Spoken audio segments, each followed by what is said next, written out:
Thomas drove Route 97 because it was the only road in the county that didn't have a cell signal, and he liked the silence.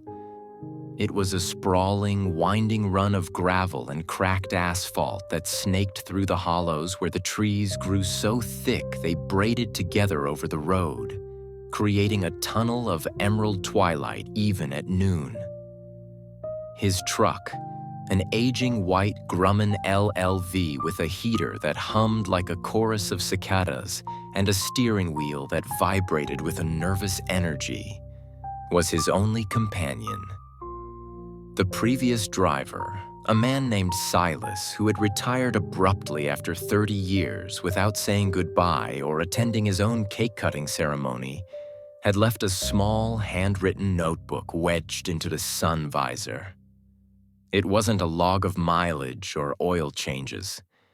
It was a list of instructions, scrawled in a frantic, spidery hand on paper that felt as dry and brittle as an old wasp's nest. "The mail has to move, Thomas," the first page read. "But the houses on 97 don't play by the same map as the town. If the fog rolls in, the zip codes change. Follow the rules, or you'll end up in a dead letter office that isn't on any floor plan." The Rural Delivery Protocols. 1. The box with no name.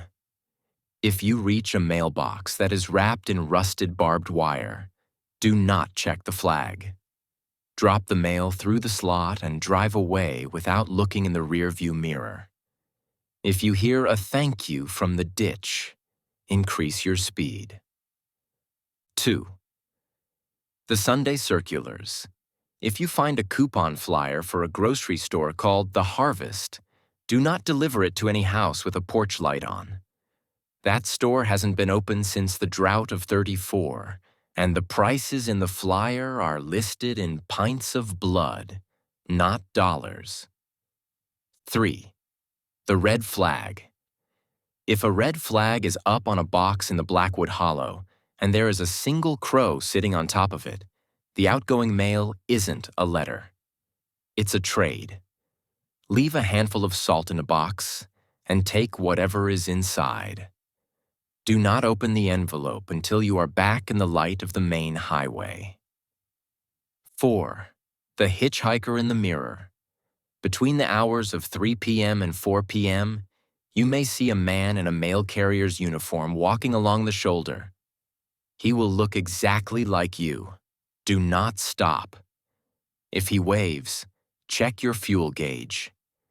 If you're low, you won't make it out of the hollow before he catches up. 5. The dead end. If the road suddenly turns from gravel to white sand, you have missed a turn. Do not use your brakes. Shift into neutral and let the truck coast until the trees turn green again. The sand is the edge of the world. If you stop there, you become part of the scenery. The air in the cabin grew thick and damp as Thomas crossed the bridge into the lower valley at 11 a.m. The sun was a pale, sickly coin behind a veil of gray mist.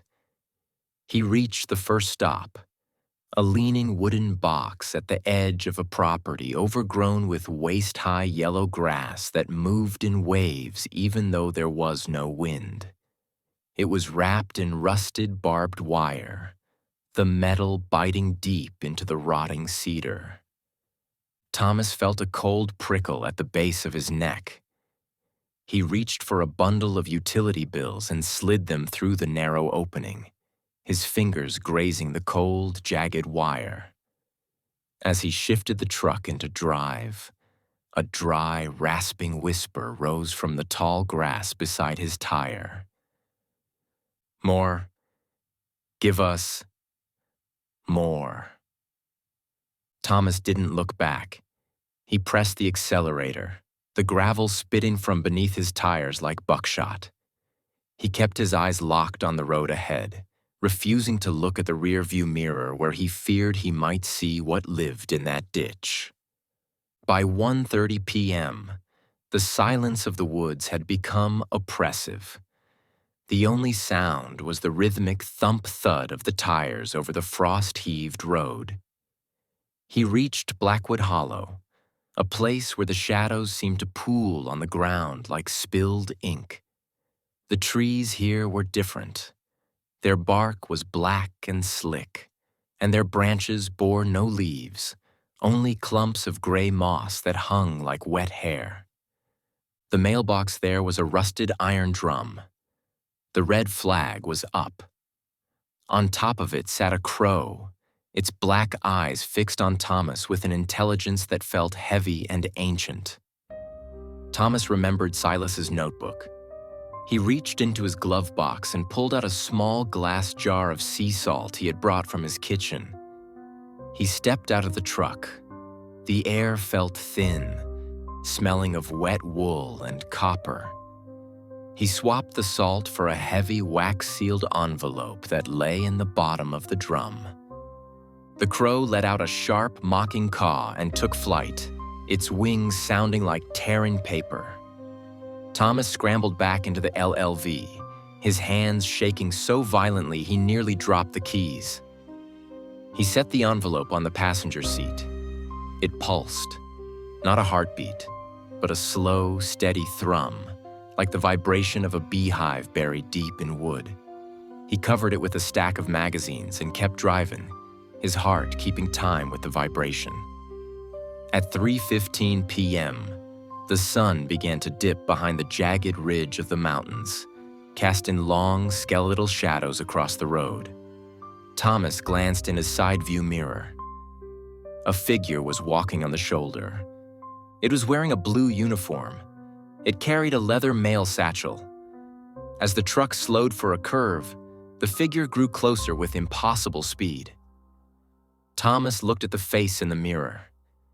It was his own face. The same crooked nose, the same tired eyes, but the skin was the color of a bruised plum, and the mouth was stitched shut with silver wire. The double waved. Thomas looked at his fuel gauge. The needle was hovering just above empty, vibrating with the same frequency as the envelope on the seat. The truck sputtered, the engine coughing as it struggled to pull the weight of the mail up the steep incline of the ridge. The air outside grew unnaturally quiet, the sound of the engine becoming a distant, muffled roar. "Not today," Thomas hissed, his knuckles white on the steering wheel. He didn't use the brakes.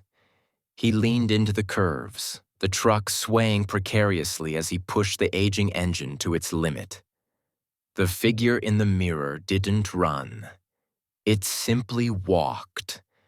But with every stride, it covered 50 feet of road. The road beneath the tires suddenly turned white. The gravel was gone. The asphalt was gone. The truck was gliding over a pristine, silent plain of bone-white sand. The trees on either side were gray and leafless, their branches reaching out like skeletal fingers. Protocol 5. Do not use your brakes. Thomas shifted the Grumman into neutral. The engine went silent. The truck coasted through the white wasteland, the only sound the soft hiss of the sand against the undercarriage. To his left, he saw Silas. Not the Silas who had retired, but a version of him made of sand, standing by a white mailbox, waiting for a delivery that would never come. Silas's eyes were pits of shadow, and he held a handful of white dust as if it were a stack of letters. The truck slowed. 30 miles per hour. 20. 10. Thomas gripped the wheel, praying for the green. He could feel the hitchhiker just behind the rear bumper now, the stitching on its mouth beginning to fray. Just as the truck was about to come to a dead stop in the heart of the white desert, the tires hit gravel with a bone-jarring jolt. The trees turned a vibrant, aggressive green.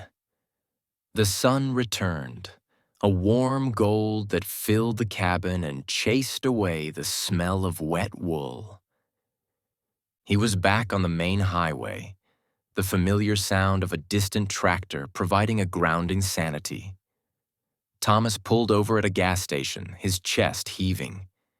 He reached for the wax-sealed envelope from Blackwood Hollow. He tore it open. Inside was no letter. There were 3 items: a rusted key, a lock of gray hair, and a postage stamp that featured a picture of Thomas's own house, but with the windows boarded up and a for sale sign in the yard. He looked at the key. It was for a lock he didn't own, yet. He turned the Grumman back toward the post office to check in the undelivered mail. As he pulled into the lot, he saw Silas sitting on a bench, his eyes fixed on the horizon where Route 97 began. Silas looked at Thomas and tapped his own fuel gauge, then gestured to the key in Thomas's hand. "You're late," the old man whispered. "But the mail moved. That's all the road asks for. Some people think they're delivering letters. We're delivering time. We're keeping the hollows from leaking into the town." Thomas handed Silas the rusted key. The old man took it, his eyes filling with a terrifying relief. "I've been waiting 30 years for that return to sender," Silas said. He stood up, his bones creaking like the mailbox in Blackwood. "I can go home now. But you've got a long shift ahead of you, Thomas." Silas walked away toward the woods, his footsteps making no sound on the pavement. Thomas was left alone with the white truck and the spidery notebook. He looked at the visor. A new rule had appeared on the last page, written in fresh black ink that was still slightly wet. 6. The new carrier. You cannot quit the route until you find someone who likes the silence more than you do. Do not look in the back of the truck after sunset. The parcels you forgot to deliver are starting to breathe. Thomas started the engine. The heater hummed.